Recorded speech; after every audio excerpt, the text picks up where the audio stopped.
Well, it's highly unusual for a Grand Prix team to go into hibernation for what was essentially 2.5 months. So obviously during that period, you want to retain that sense of team.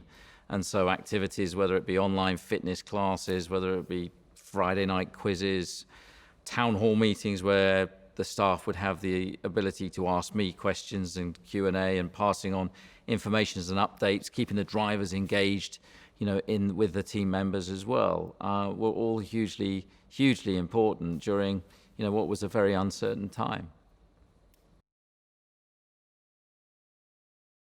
I think during, obviously, the lockdown, there was a lot of work that went on behind the scenes in, future regulations or current regulations and future regulations. And, there was a sense of camaraderie to try and find a majority of solutions with that, because it was in the interests of not just individual teams, but the whole sport. So things like delaying the introduction of the new regulations, reducing the cost cap to a responsible level. Compromises and sensible compromises were found. And that's when there is a crisis, the collaboration of the teams can be very effective.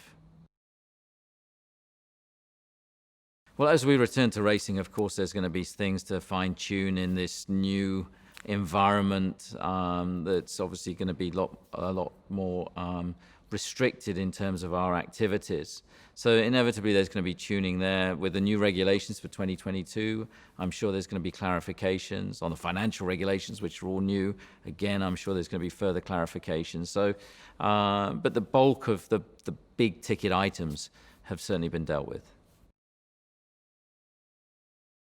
There's been a huge focus on protecting staff and protecting all members in Formula One and the host countries that we're going to. So teams will essentially work within their own isolated bubbles. We won't be sharing hotels. There'll be our hospitality units won't be at the races. We'll be wearing face masks during any sessions on the pit wall. There won't be the usual pre-race build-up with the grid or maybe even podium ceremonies. So life will be quite different, but it's all focused on creating a safe environment. Testing is becoming sort of de rigueur as we are constantly, tested throughout the process of going back to racing. So it's all providing a safe and controlled environment.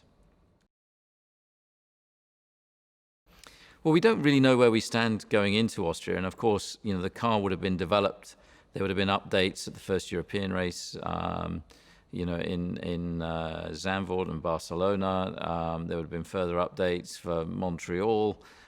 So, of course, all the updates that were in the pipeline prior to the shutdown, plus whatever we've learned subsequent to the shutdown, have been implemented onto the car. So there are subtle revisions all over the car as part of that update process, which I'm sure the other front-running teams have also done. We also have an engine upgrade, as we essentially are introducing what would have been engine number 2, becomes our first engine. So in all aspects of the car, there's been an awful lot of work go into, and it's been a race against the clock to get those updates onto the car since reopening the factory at the beginning of June.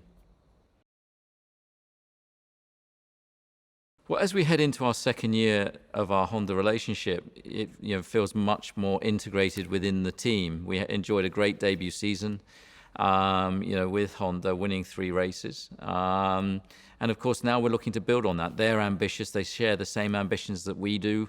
They've been working tremendously hard, during the off season, and of course, come into this year with higher expectations. And it's a key part of the car and a key partner for us, as we move forward and look to mount a challenge for championships in the future.